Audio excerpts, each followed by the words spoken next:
It is 2 in the morning. I am in a hotel room in downtown Asheville, and I'm gonna get in my car after having some breakfast, driving an hour to Camp Daniel Boone, and I'm going to hike the length of the Loeb Trail, which is 30 miles from start to finish today, hopefully, because I'm a crazy person. And I'm hoping to start around 4 in the morning and finish around 8:30, actually before 8:30, because I scheduled an Uber to pick me up at exactly that time and shuttle me back to my car. So I really hope I make it, and let's see what happens. And here we go. I'm at the Loeb trailhead, the northern section right here, and the first leg of my journey is going to be about 4 miles. It's going to be the most climbing that I'm going to be doing in the entire hike. So it's going to be 4 miles, about 2,000 feet of elevation gain up to Deep Gap, and once I get there I have the Narrows, which is a ridge, a very skinny ridge that's the most technical portion of the trip.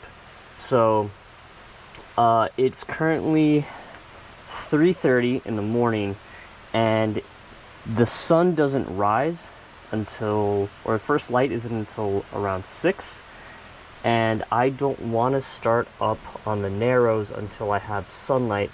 So this first section I'm going to take really easy, because again, I don't want to gas myself before I get to the rest of the hike, and I just want to make sure I have sunlight when I need it.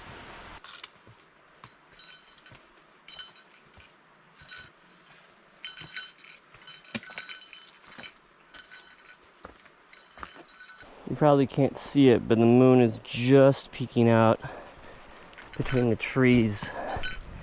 It is very misty out, and visibility is pretty low. There's a light drizzle coming down, and I'm expecting rain throughout the day. There should be some sunshine, hopefully, in the afternoon, or actually in the morning leading to the afternoon. And then in the later afternoon, as always happens in Western North Carolina, you have the mountain thunderstorms rolling in.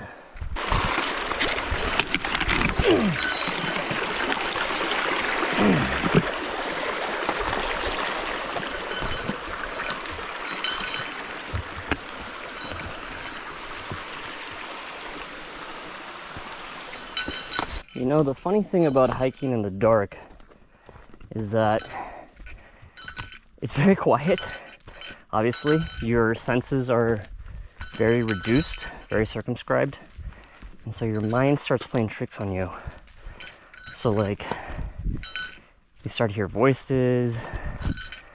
There's like, obviously there's rustling in the forest from the nocturnal animals. The owls are surprisingly loud. But yeah, your mind definitely plays tricks on you. I made it to Cold Gap, which is my first big, I guess, landmark of note. The sun is just starting to rise a little bit off in the east, and then up next is the Narrows, followed by Stairs Mountain. This is gorgeous. Starting to get some light. The birds are singing. It is just beautiful up here. This is why you hike the Blue Ridge Mountains. And I started way, way down there in the valley, 2,000 feet down. It's finally bright enough for me to turn off my headlamp. And this is pretty steep.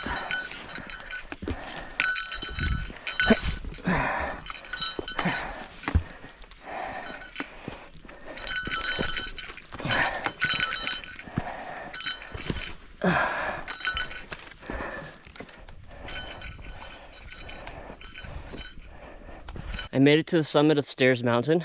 There's a little bit of a view through the trees of the ridge lines, but I made it through the Narrows and also the largest elevation gain in the hike. So I'm 6.4 miles in and I've climbed 3,000 feet. So feeling good, making good time. And once I get down from stairs, it's pretty flat until I get to Tenet. In case you were wondering how Shining Rock Wilderness got its name, that's the answer right there. You've got all this quartz all over these mountainsides. So when the sunlight hits it, the ridges look like they shine, hence Shining Rock. Oh, wow. This is beautiful. Wow. That's Tenet Mountain, straight ahead.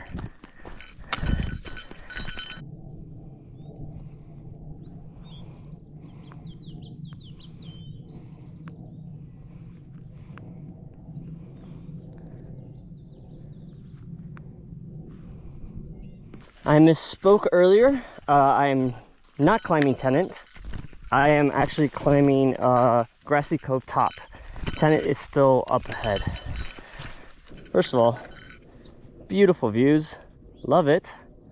Second of all, this path is very, very overgrown. And because it rained over the last several days, and there's a ton of dew also this morning, the plants are soaked. And whenever I come walking through, that water runs down my legs, onto my socks, and down into my shoes, which are getting pretty full of water at the moment.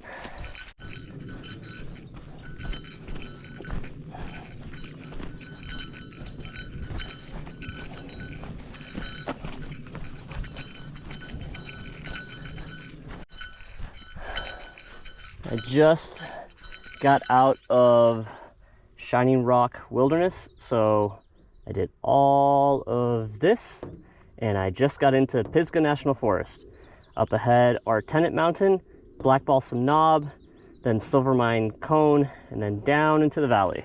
Oh my God. Ugh.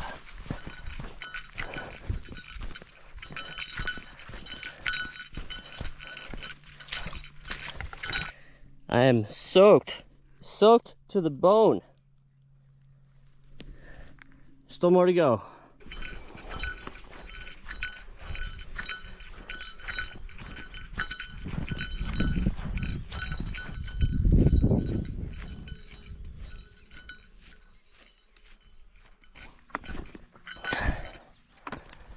Wow.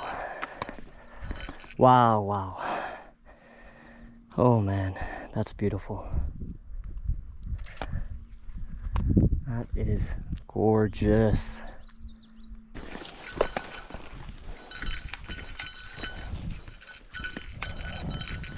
I'm at the very summit of Tenet Mountain, and the 360 view is spectacular.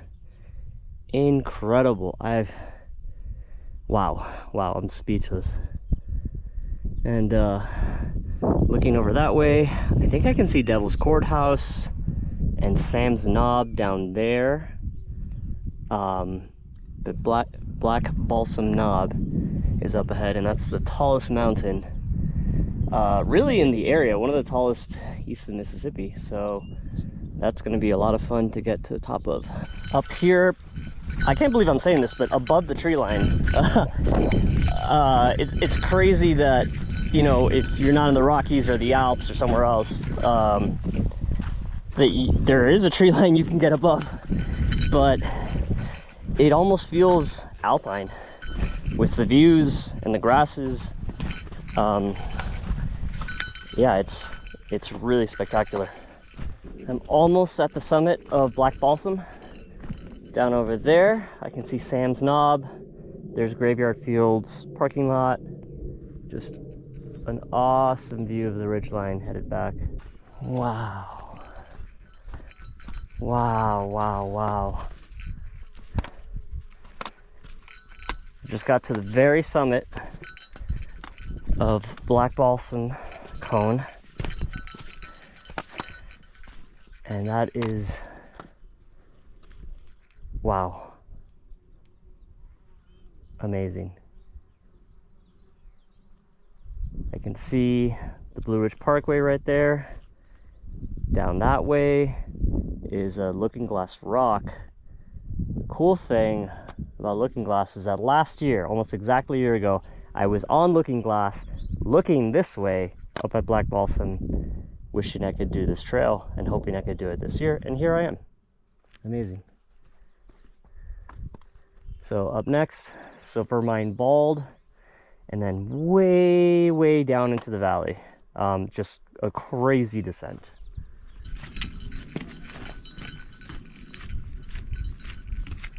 No way. Wow.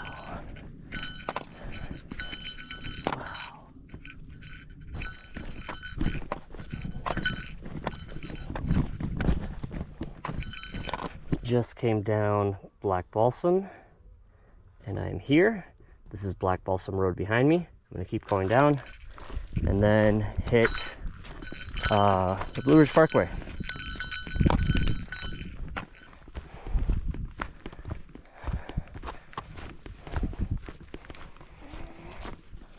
Okay, that was a crazy descent down Silvermine Bald. So many stairs and so many switchbacks. But right ahead of me is the Blue Ridge Parkway. And the really cool thing about this is that I can't even count how many times I've driven across this very same spot. And now I'm crossing the parkway on my way down the ridge. I finally made it to the bottom of that insane descent. It was 2 miles and it was just straight down. Up next, I have 2 peaks. It is Sassafras Knob and Pilot Mountain. And by the way, hiking poles are a game changer. I haven't hiked with poles in a long time because I travel to hike usually, and I don't like checking a bag. I like just taking a carry-on. You can't take hiking poles, or at least the telescopic ones, as a carry-on. But one of my friends lent me a pair specifically for this hike, and it is completely changed the way I've been moving. They've allowed me to move much more assuredly in, you know, sketchy terrain, and you know, conquer ascents in a much more easy manner.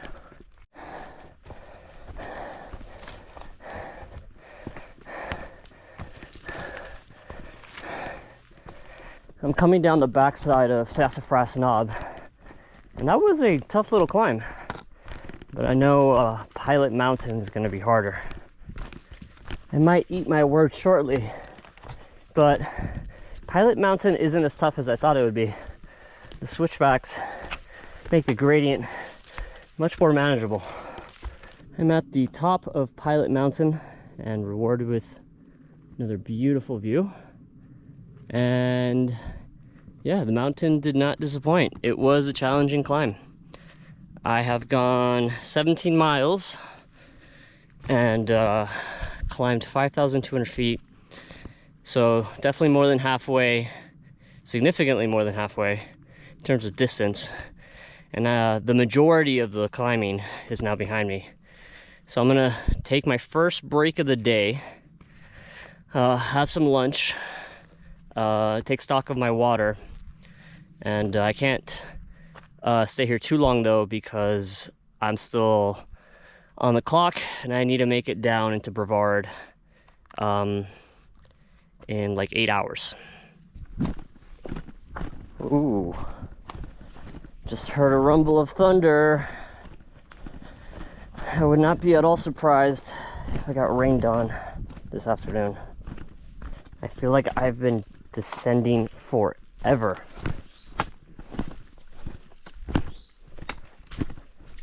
I finally made it to the bottom of Pilot Mountain after a descent that felt like it would never end.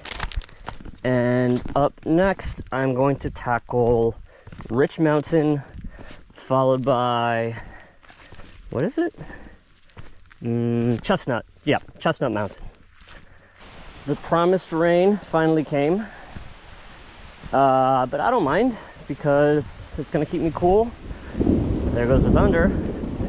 And I already saw just about all of the nice views already, so no complaints on my end.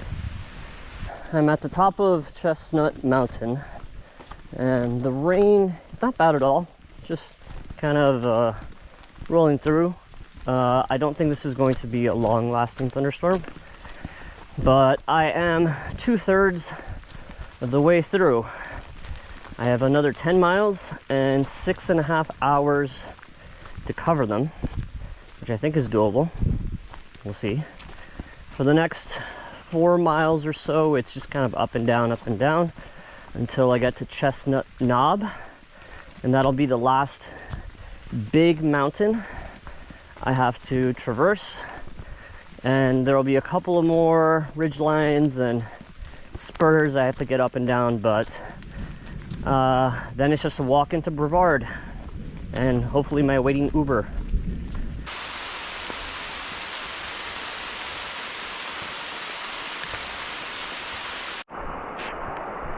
Okay, now it's really coming down. There's the Butter Gap Shelter. It's a pretty nice place to stay for the night if you're doing a multi-day through hike, which is actually what most people do on the Art Loeb. They'll do 3 or even 4 days. I'm doing 1 day because there's clearly something wrong with me.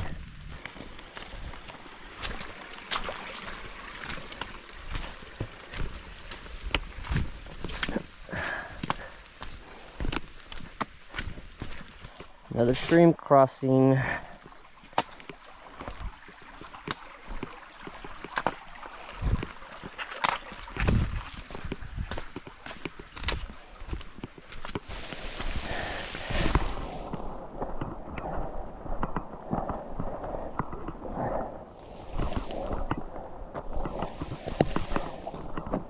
I finally made it to the top of Chestnut Knob. This thing has so many false summits, or more like wishful thinking summits on my part. Everything hurts right now. My knees, my feet, my thighs, basically every part of me, with the exception of my spirit, because this is exactly where I want to be. And even though I'm in pain, this feeds me. And remember how I said that the thunderstorms wouldn't last very long? Well, about that, they've been going now for about 4 hours, and there doesn't seem to be any plans to stop. But that's okay, because honestly, they're keeping me cool, and that's something to be thankful for. It's an Art Loeb miracle. The sun has come out. I just passed a pretty big milestone, which is my 27th mile on this hike. So that officially makes this the longest single day hike of my life. I have 2 more hills to climb, and then I walk into town. I'm at the top of hill number 1, whatever it's called. Now there's a mile-long descent, and then hill number 2. Last climb of the day, and I am in so much pain. I'm so close, but instead of ending in Davidson River Campground, I'm taking this little path here directly into town, where I'll hopefully be able to grab my Uber back to my car. Oh, thank God. It's the Waffle House. I made it, and with 15 minutes to spare.